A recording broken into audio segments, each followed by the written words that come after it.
अस्सलाम वालेकुम व्यूअर्स, मैं हूं फरियाल कामरान और ग्लोबल टीवी के program global point with doctor Zafar में आप सबका खुशामदीद। और जैसे कि कल का जो हमारा टॉपिक था वो था ऑटिज्म अंडरस्टैंडिंग, तो आज हम उसी को कंटिन्यू कर रहे हैं पार्ट 2 के साथ। कुछ बातें हमने कल डिस्कस की और जो बाकी बातें हैं उनको आज हम डिस्कस करेंगे। जैसे कि कल आपको हमने ये बताया कि ऑटिज्म क्या है, उसके क्या अर्ली साइन एंड सिम्टम्स हैं और उसके बाद किस एज में बच्चे का डायग्नोसिस हो सकता है। अब जो उससे आगे की बात है कि जब डायग्नोसिस पेरेंट्स ने करवाना है तो उन्हें किसके पास जाना चाहिए, फर्स्ट स्टेप पेरेंट्स की तरफ से क्या होना चाहिए। अगर वो अपने बच्चे में कोई ऐसे साइन एंड सिम्टम्स देखते हैं उनको किससे कांटेक्ट करना चाहिए,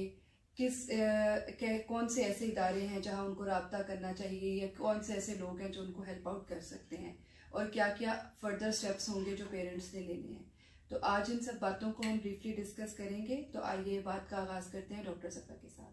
बिस्मिल्लाहिर्रहमानिर्रहीम। नाज़रीन, उम्मीद है आप खैरियत से होंगे। जैसा कि आप जानते हैं कि ग्लोबल जो फैमिलीज है उसको सपोर्ट करने के लिए और स्पेशली बच्चों को और उनकी मदर्स को ख़ुसूसी तौर पर पेरेंट्स को अवेयरनेस देने के लिए ये ग्लोबल ऑटिज्म सपोर्ट प्रोग्राम जो है उसके तहत ये सेशंस हमारे जारी हैं और उसमें हम डिफरेंट टॉपिक को डिस्कस कर रहे हैं। जैसे काफ़ी बच्चे आजकल सेंटर क्लोज होने की वजह से, इंस्टीट्यूट क्लोज होने की वजह से जा भी नहीं पा रहे, सडनली उनका सारा काम और वो रुक गया। तो इंशाल्लाह ये हालात बेहतर हो जाएंगे और ये सारी चीज़ें ओपन भी हो जाएंगी। लेकिन जो चीज़ें हम डिस्कस कर रहे हैं इनका हर पेरेंट्स को जानना इंतहाई ज़रूरी है, क्योंकि सबसे पहले हमें ऑटिज़म के हवाले से बात करें तो उसकी अंडरस्टैंडिंग, एक्सेप्टेंस और उसका नॉलेज होना, अवेयरनेस होना हम सब के लिए ज़रूरी है। तो कल हमने उस बात की थी इसके ऊपर कि इसकी अंडरस्टैंडिंग क्या है और ऑटिज़म क्या है और इसको किस तरह से हम फर्स्ट ऑफ ऑल देखते हैं। आज ये सिम्टम ऐसे बच्चे में मौजूद हैं तो हम उन्हें उसको बच्चे को कहाँ उसके साथ क्या प्रोसेस करना है, जैसे उसमें स्क्रीनिंग है, असेसमेंट है और उसका जो थेरेप्यूटिक प्लान और सेशंस होते हैं डिफरेंट, वो हम जानेंगे कि किन किन थेरापीज़ की बच्चे को ज़रूरत होती है और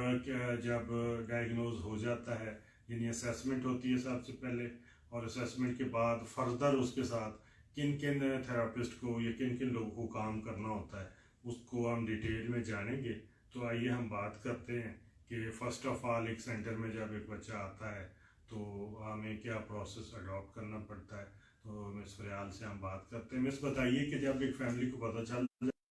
जो सिम्टम हम निकाल बताएं कि ये ऐसे किसी बच्चे में मौजूद हैं तो उन्हें बगैर किसी फियर के, बगैर किसी परेशानी के और डर खौफ के फौरी तौर पे ऐसे जो सेंटर है या इंस्टीट्यूट है या थेरापिस्ट है उनसे रब्ता करना चाहिए। तो वो फर्स्ट ऑफ ऑल आते हैं तो फर्स्ट स्टेप हमारा क्या होगा? ठीक है, जैसे ही आप अपने बच्चे में देखते हैं कोई भी साइंस, जो कल हमने बताया कि आपको उनमें से कोई भी साइन या सिम्टम अपने बच्चे में नजर आता है तो आप बगैर टाइम वेस्ट किए राइट अवे आपका फर्स्ट स्टेप ये है कि आप किसी जो स्पेशल नीड्स सेंटर हैं आप वहाँ पर जो है रब्ता करें, जहाँ पर एक कंप्लीट पैनल मौजूद है, जहाँ पर साइकेट्रिस्ट भी हैं, साइकोलॉजिस्ट भी हैं और जितनी भी थेरेपीज बच्चे के लिए रिक्वायर्ड हैं वो सब लोग वहाँ पर मौजूद हैं। तो आपका फर्स्ट स्टेप ये है कि आप वहाँ पर अपने बच्चों को लेकर जाएं ताकि वो आपके बच्चे की इनिशियल स्क्रीनिंग करें। जब भी आप कहीं पर भी सेंटर में अपने बच्चे को स्क्रीनिंग के लिए लेके जाते हैं तो जाहिर बात है जो एक्सपर्ट्स बैठे हैं वो इतने सालों से इस फील्ड में काम कर रहे हैं और उनको देख के पता चल जाता है कि बच्चे की क्या नीड है और आगे फर्दर उसे किस थेरेपी के लिए या किस असेसमेंट के लिए रेफर करना है। उसमें फर्स्ट ऑफ ऑल तो जब स्क्रीनिंग में बच्चा आता है तो जो एक्सपर्ट होता है, थेरापिस्ट होता है या पूरा एक पैनल उसमें होता है, वो बच्चे के जो सिम्टम है और अलामात बच्चे को भी फिजिकली देखता है। उसके साथ ही साथ पेरेंट्स काफी सारी अलामात बताते हैं कि जो जो उनके कंसर्न है, इश्यूज हैं, तो उससे एक पूरी एक गाइडलाइन बनती है। एक आपका पहले वो स्क्रीनिंग का प्रोसेस होगा। अब उससे आपको पता ये चलेगा कि जैसे कल मैंने आपको बताया था कि जो ऑटिज्म का एक फीचर, इसके मेन की एरियाज जो इफेक्ट करते हैं उनमें से एक है लैक ऑफ स्पीच, ठीक है। लेकिन कुछ बच्चे ऐसे हैं आजकल आप जैसे देख रहे हैं कि ज्यादातर न्यूक्लियर फैमिली का सिस्टम है, पेरेंट्स जो हैं बोथ वर्किंग है। अगर ज्वाइंट फैमिली में भी रह रहे हैं तो बच्चे के साथ उस तरह से इंटरेक्शन नहीं है क्योंकि बोथ पेरेंट्स वर्किंग है, तो समटाइम्स बच्चों का स्पीच डिले भी हो जाता है। तो जस्ट सपोज अगर आपके बच्चे का स्पीच डिले है तो आप अगर फर्स्ट इनिशियल स्क्रीनिंग के लिए किसी भी सेंटर में जाएंगे तो वो आपको उस वक्त रेफर कर देंगे कि इसको स्पीच थेरेपी की जरूरत है, तो आप इसकी स्पीच की कंप्लीट असेसमेंट करवाएं ताकि आपको डायग्नोसिस और कोई और चीज। अगर एक बच्चा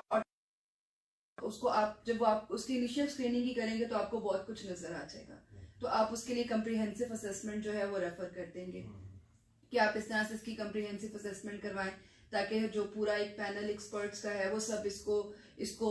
लाइक उसको उसका मेंटल लेवल भी चेक करें, उसका स्किल लेवल भी चेक करें और एक कंप्लीट उसकी जो आप कह लें कि फिजिकल और मेंटल पूरी असेसमेंट हो जाएगी और आपके पास एक ब्रीफ रिपोर्ट आ जाएगी। फिर उसके बाद फर्दर प्लान जो भी है इसमें नाज़रीन आपको बताना हम चाहते हैं कि global institute for autism and special need उसका जो क्लिनिक है और इंस्टीट्यूट का सेटअप है वहाँ पे एवरी सैटरडे हमारा जो है स्क्रीनिंग कैंप होता है जिसमें हम बच्चों को जो है स्क्रीनिंग करते हैं और ये फ्री ऑफ कास्ट होता है। उसमें खुदा न खास्ता किसी भी फैमिली इस वजह से परेशान है, वो बच्चे को दिखाना चाहते हैं या उनको कुछ समझ नहीं आ रहा, वो किसी उलझाव में है, तो उन्हें बगैर किसी डर खौफ के इजीली जैसे हम डॉक्टर के पास जाते हैं, अपने फैमिली फिजिशियन के पास जाते हैं, तो आप विदाउट किसी टेंशन के और प्रेशर के और इवन लोगों की बातों में या जो कुछ फैमिली के लोग समटाइम बंदे को होता है कि एक्सपोज ना हो जाए, तो ये खुदा न खास्ता ऐसी कोई चीज़ नहीं है। आपको बगैर किसी डर खौफ के क्लिनिक विजिट करना चाहिए और हम आपकी सपोर्ट के लिए अवेलेबल हैं। आपको वैल्यूएट करके देंगे कि खुदा न खास्ता इसमें कुछ प्रॉब्लम है नहीं है। समटाइम बच्चों में वैसे भी अदर बिहेवियर प्रॉब्लम होते हैं तो कन्फ्यूजन आ जाती है, तो आपको कोई परेशानी की ज़रूरत नहीं। हम उसकी स्क्रीनिंग के बाद ये जज कर पाएंगे खुदा न खास्ता उसमें कुछ ऐसे सिम्टम है तो उसका अर्ली इंटरवेंशन एक प्रोग्राम के तहत उसका जो है एक मैनेजमेंट शुरू हो जाएगी। सेशन शुरू होते हैं, अगर उसके कोई बिहेवियर प्रॉब्लम है, स्पीच के हैं या अदर हैं, तो जितना अर्ली हमें पता चल जाएगा, डायग्नोज हो जाएगा, तो हम जो प्रॉब्लम हो चुकी है वो तो हो चुकी है, वो आपके छुपाने या उसको लेट करने से बढ़ सकती है, वो काम नहीं होगी। तो हमें किसी भी सोसाइटी की कोई स्टिग्मा या उसकी तरफ जाने की बजाय हमें एक गुड पेरेंट का सबूत देना चाहिए और ऐसे सेंटर में रजू करना चाहिए और आप हमें रब्ता कर सकते हैं। हम इसमें आपकी फर्दर टोटल गाइडलाइन और आपको सपोर्ट प्रोवाइड करेंगे। तो मैडम बताइए, जब असेसमेंट के लिए आता है बच्चा तो फिर क्या प्रोसेस होता है और उसके बाद हम फर्दर कौन कौन से जो है प्रोग्राम है जो स्पेशली हम ग्लोबल इंस्टीट्यूट में भी ऑफर कर रहे हैं या किसी भी बच्चे के साथ वो होने चाहिए, वो कौन कौन से थेरेपीज हैं जो उसमें असेसमेंट के बाद हमें प्रोसेस में जाती है? ये पॉइंट जो है ये बहुत ज़रूरी है ख़ासतौर पे पेरेंट्स के लिए, बिकॉज आपने देखा है कि जिस तरह से काम चल रहा है, कुछ लोग बहुत अच्छा काम कर रहे हैं और ऑन द अदर हैंड कुछ लोग ऐसे भी हैं कि जिन्होंने इसको एज ए बिजनेस लिया हुआ है, जहाँ से एक पेरेंट ऑलरेडी डिसहार्ट होता है, वो मजीद डिसहार्ट हो जाता है जब उसके साथ ऐसी ट्रीटमेंट की जाती है। सो जैसे हम असेसमेंट का नाम हमने असेसमेंट करनी, जैसे पहले आप डॉक्टर साहब ने बताया, जबकि आपको चार्ज किया जाता है, it's completely free of cost के आपको एक सर्विस फ्री में हम प्रोवाइड करें। उसके बाद सेकेंड थिंग जो पेरेंट के लिए जाननी बहुत ज़रूरी है कि जब भी आप अपने बच्चे को किसी भी इदारे में लेके जाते हैं और वो उसके लिए असेसमेंट आपको रेफर कर रहे हैं कि जी आपके बच्चे को कम्प्रीहेंसिव असेसमेंट की ज़रूरत है या स्पीच की असेसमेंट की या साइकोलॉजिकल असेसमेंट की ज़रूरत है, असेसमेंट का टाइम पीरियड है आप वो ज़रूर पूछें कि आप असेसमेंट कितनी देर, बिकॉज जैसे सेशन ये कि जी 30 मिनट्स का सेशन है, 40 का है, 40 टाइमिंग रखी,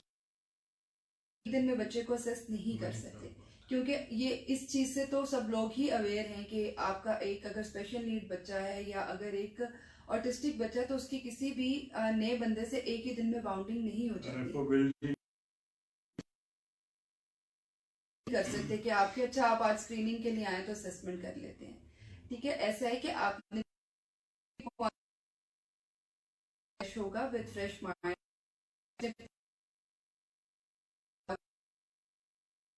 रिस्पॉन्स कर सके। अब बच्चा आपके पास इतनी देर बच्चा हमें फुली रिस्पॉन्ड दे रहा है, ठीक है, तो हम लाइक यूजुअली ऐसे करते हैं कि हम पेरेंट्स को कहते हैं कि जो हमारी असेसमेंट का टाइम है वो 2 days to 5 days है, विदिन 2 to 5 days, जैसे आप कह लें कि विदिन अ वीक हम असेसमेंट कंप्लीट करेंगे। अब वो बच्चे जिन्होंने हमें ज्वाइनिंग देनी होती है, बिकॉज मोस्ट ऑफ टाइम ऐसा होता है कि जो बच्चे असेसमेंट के लिए आते हैं वो at the same time admission भी करवा लेते हैं। तो उन बच्चों के पेरेंट्स से हम 2 weeks का टाइम लेते हैं रिपोर्ट देने के लिए, बिकॉज हम अच्छी तरह एनालिसिस करना चाहते हैं और अच्छी तरह बच्चे को असेस करना चाहते हैं कि कहीं पे कोई लैक ना रह जाए। बच्चे के जो स्किल्स या जो बिहेवियर्स हैं हम उनको अच्छी तरह से डिफाइन कर सकें और पेरेंट को गाइड कर सकें कि किस तरह से फर्दर आपने इसको हेल्प करनी है और किस तरह से अपने गोल सेट करने हैं। तो आप ये भी हमारे नाज़रीन को बताएं कि जो यहाँ हम एक तो साइकोलॉजिकल और बिहेवियरल असेसमेंट और अदर जो ABA के थ्रू हम कर रहे हैं जी, तो ABA से हम किस तरह उनकी स्किल असेस करते हैं और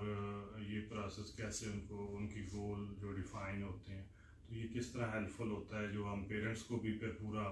वो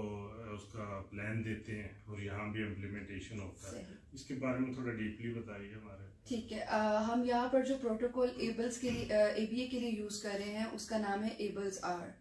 ठीक है, तो जैसे आप अपने बच्चों की साइकोलॉजिकल जैसे असेसमेंट होती है उसके लिए डिफरेंट टूल्स यूज होते हैं, तो काफी पेरेंट्स भी फेमिलियर हैं कि PG अप्लाई किया हमारे बच्चे पे, कार्स अप्लाई किया। तो जैसे जो लोग कार्स या PG मींस पोर्टेज गाइड से अवेयर हैं तो उनको पता है कि पोर्टेज गाइड में 5 डोमेन्स है, तो बच्चे के स्किल्स जो हैं वो 5 डोमेन्स में असेस किए जाते हैं। इसी तरह कार्स के 15 डोमेन्स हैं, तो उन 15 डोमेन्स में बच्चे को टेस्ट किया जाता है कि वो किस डोमेन में कैसे रिस्पॉन्ड कर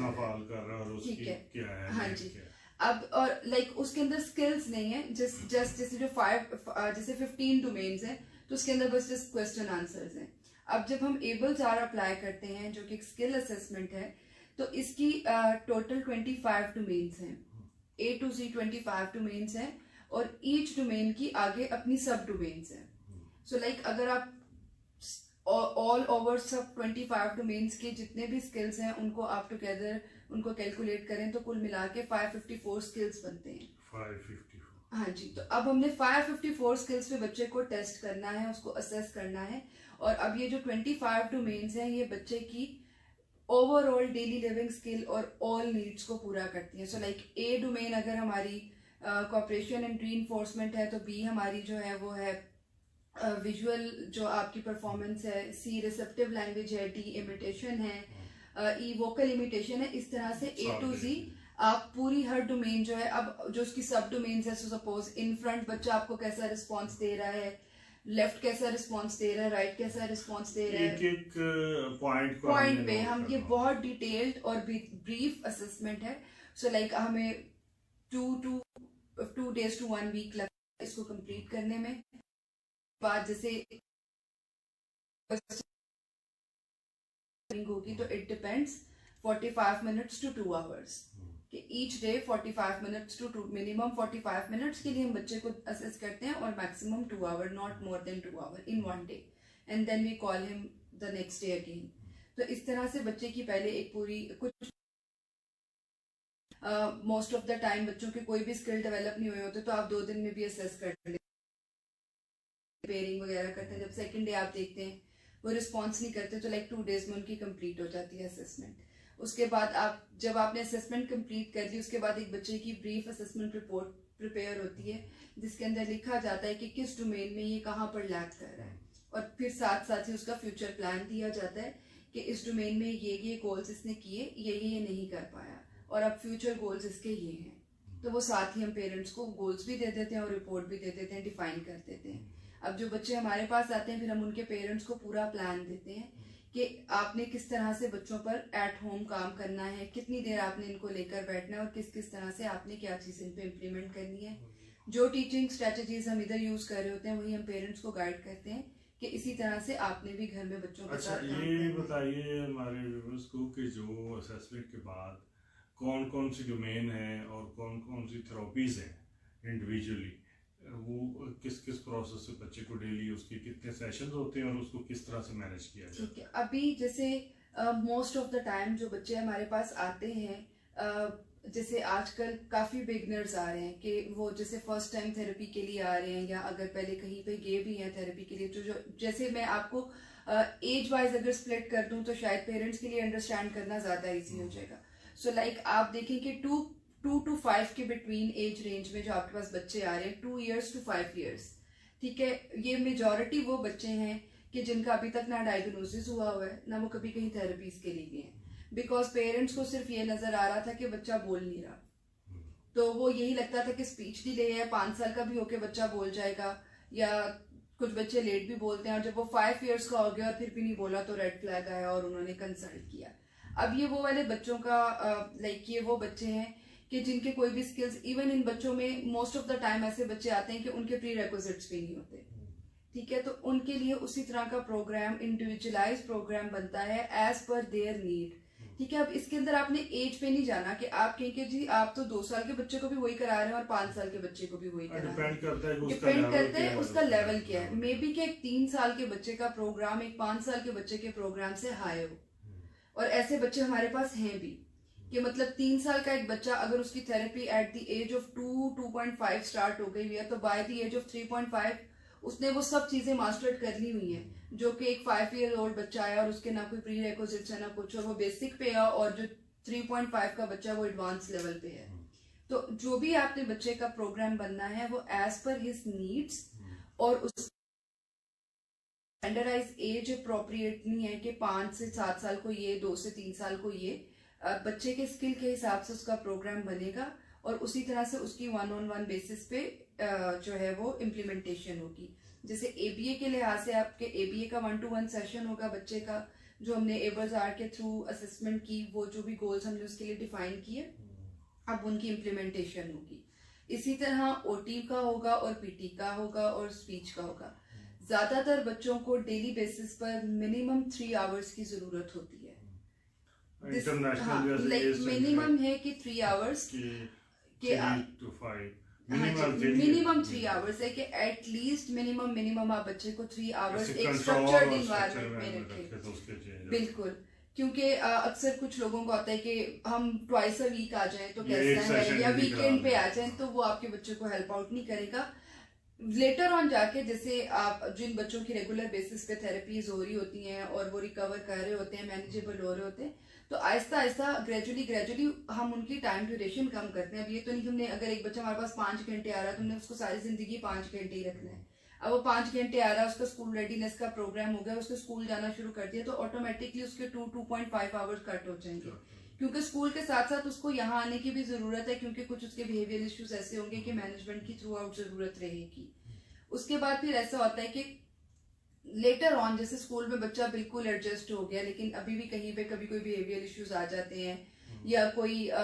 फोकस अटेंशन की प्रॉब्लम आ जाती है, तो देन हम अगेन उस बच्चे को, उन बच्चों को है कि हम ट्वाइस अ वीक या थ्राइस अ वीक या वंस इन अ वीक उनकी काउंसलिंग या उनके बिहेवियर मोडिफिकेशन के सेशंस के लिए बुलाते हैं। अदरवाइज जैसे अगर एक बिगनर है या एक मॉडरेट, माइल्ड टू मॉडरेट है, तो आप ये नहीं कर सकते कि आप डेली बेसिस पे नहीं ला रहे और आप कह रहे हैं कि हम वंस इन अ वीक या twice in a week for an hour और 2 hours ले आते हैं, या वीकेंड पे आप 5 घंटे रख लें, वो हेल्प आउट नहीं करेगा। डियर नाज़रीन, आज जैसा कि आपने देखा कि हमें पता चला कि जब बच्चे में ऐसे कोई प्रॉब्लम आते हैं, खुदा न खास्ता, तो हमें उन्हें एक तो हिडन नहीं करना चाहिए और खौफजदा नहीं होना चाहिए। डेफिनेटली परेशानी तो होती है, एज अ पेरेंट्स हमें टेंशन होती है, लेकिन घबराना नहीं चाहिए। कोई भी मसला जो होता है, प्रॉब्लम होता है, उसका कोई हल मौजूद होता है। तो जब ऐसी सिचुएशन हमारे साथ कहीं पैदा होती है तो हमें फौरी से स्पेशल नीड जो कंसल्टेंट है या इंस्टीट्यूट है वहाँ हमें रजू करना चाहिए, और वहाँ जाके अपने बच्चे को डीपली चेकअप करवाना चाहिए, और उसकी स्क्रीनिंग के बाद उसकी असेसमेंट कराएं। अगर उसमें ऐसे सिम्टम है या सेंटर आपको या एक्सपर्ट आपको कहते हैं कि इसको असेसमेंट की ज़रूरत, तो आप वो लें। उसके बाद उसमें जो प्रॉब्लम है, जो ओटी है, उसके बिहेवियरल नहीं है, उसकी टॉयलेट ट्रेनिंग नहीं है, अदर जो भी उसके इश्यूज हैं, तो उसके लिए जो उसके थेरेप्यूटिक सेशन प्रोग्राम है वो उसकी चलने दें और उसको एक गाइडलाइन के मुताबिक लेके चलें, तो इंशाल्लाह वो टाइम के साथ बेहतरी आने लगती है और बच्चा अपनी लाइफ में एबल होने लगता है। और किसी भी इंस्टीट्यूट का और थेरेपी का मकसद यही होता है कि बच्चे को उसकी लाइफ में एबल किया जाए, वो बच्चा एबल हो जाए और अपना खुद से अपनी लाइफ इंडिपेंडेंट गुजारने लगे। और ये तभी मुमकिन होता है जब हम इस पेरेंट्स का पूरा कोऑपरेशन हो और फिर इंस्टीट्यूट भी फुल उस पर प्रोफेशनल लेवल पे काम करे, और तो इंशाल्लाह ये टाइम के साथ ये चीज़ें रिकवर होने लगती हैं, जिसमें कोई घबराने की बात नहीं है। और हमें इस चीज़ को एक्सेप्टेंस करते हुए, अंडरस्टैंड करते हुए रजू करना चाहिए। और जैसे हम किसी और प्रॉब्लम के लिए किसी भी हेल्थ कंसल्टेंट से रजू करते हैं और उससे मेडिसिन लेते हैं या ट्रीटमेंट प्लान लेते हैं, सेम उसी तरह ये भी एक मैनेजमेंट प्लान है। तो उसके तहत इंशाल्लाह बच्चा रिकवर होने लगता है। तो हमें कोई घबराने की नहीं ज़रूरत है। इस हवाले से कोई भी आपको गाइडलाइन चाहिए हो या आप विज़िट करना चाहते हो, तो हमारा जो क्लिनिक है वो इन दिनों भी खुला है, आप हमें रब्ता कर सकते हैं अपॉइंटमेंट लेके। तो इंशाल्लाह हम आपको हेल्प आउट करेंगे, और कोई भी आपके क्वेश्चन हो तो वो हमें आप कर सकते हैं। उम्मीद है आपको हमारा ये टॉपिक अच्छा लगा होगा। इंशाल्लाह नेक्स्ट टॉपिक तक आपसे इजाज़त चाहते हैं। उम्मीद करते हैं कि आप एक ऐसे बच्चों को ज़रूर चेकअप के लिए सेंटर या अपने कंसल्टेंट से रब्ता करेंगे और घबराएंगे नहीं। इंशाल्लाह हम आपके साथ हैं। Thank you very much.